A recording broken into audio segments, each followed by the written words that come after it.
Hello, this is Pastor Farrell from St. Matthew Lutheran in Lancaster, and we are entering Lent 2 this weekend here at the church, Saturday at 5 p.m. and Sunday at 10 a.m. And the scriptures for this week are John chapter 3, probably the most familiar scriptures in all of the Gospels. For God so loved the world that he gave his only begotten Son, that whosoever believes in him will not perish, but have everlasting life. Very familiar. So in the beginning of the chapter of John chapter 3, we see Nicodemus, who was a ruler of the Jews. He was a Pharisee. And I always thought that Nicodemus, growing up as I was learning the Bible and studying the Bible and being taught, I always thought Nicodemus was an enemy of Jesus, like the other Pharisees were viewed as an enemy, always trying to trip Jesus up, but Nicodemus was actually a friend of Jesus. You see him later on in the Gospel of John, where he comes to Jesus' defense and says he needs a fair trial. And then when Jesus dies, he brings myrrh to embalm Jesus for the grave. So we see Nicodemus, and he asks the questions that we all want to ask, probably of Jesus. He asked, how in the world can these things be? Jesus talks about some pretty radical things. He talks about how that you must be born again. And so Nicodemus is asking that question, how in the world can a man be born when he is old? Can he enter the second time into his mother's womb and be born? This doesn't make sense. And Jesus uses imagery. Jesus, who is God incarnate, God in the flesh, uses imagery from our everyday lives. He talks about being born. He talks about water. He uses wind. The wind listeth, and you don't know where it comes from or where it's going. So is it with the Spirit, he says. So Jesus talks about these very earthy things. Jesus was God in the flesh, as I said.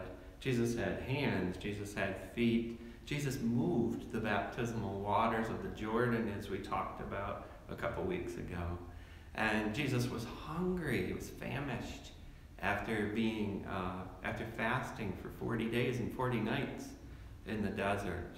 So Jesus knew these very real things.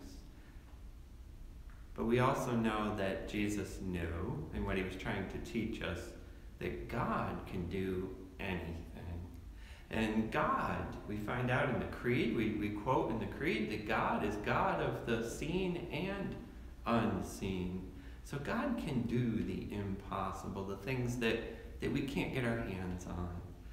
We are reminded of our baptisms in the water, in the font, in the sanctuary. And we are reminded that God works in the very simple things in life, like water and the bread and the wine at the table. God is in our everyday lives. God is here. God is with us. God incarnate. Jesus walked the earth. And God is with us today in all that we do. And so God, who can do the impossible, in John chapter 1, it says that to them who believe in him, he gives them power to become the sons of God, even them who believe in his name. So God can make the impossible happen.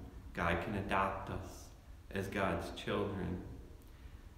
So as we walk our journeys in life and we meet illness, and we meet job loss, and we meet transitions in life, maybe in the way we're going to live, maybe in housing, maybe we see those realities where we cannot live on our own maybe anymore. Those tough questions that families face, and those tough things, the loss of a loved one, those things that we have to deal with in life.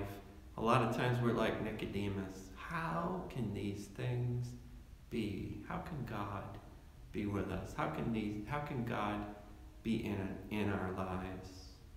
But God who does the impossible, God finds a way, and God connects us through Jesus Christ, and God is with us. Come worship with us this weekend. Come share the meal with us. Come sing with us. Come be with us here at St. Matthew, and let us study deeper what it means to be connected and reconnected with God, and how that in our daily baptisms, God washes our sins away, gives us forgiveness, and God gives us a renewed life each and every day. And God is with us in all of those times. My prayer is for you today that you realize that God is with you in this very moment. God bless you.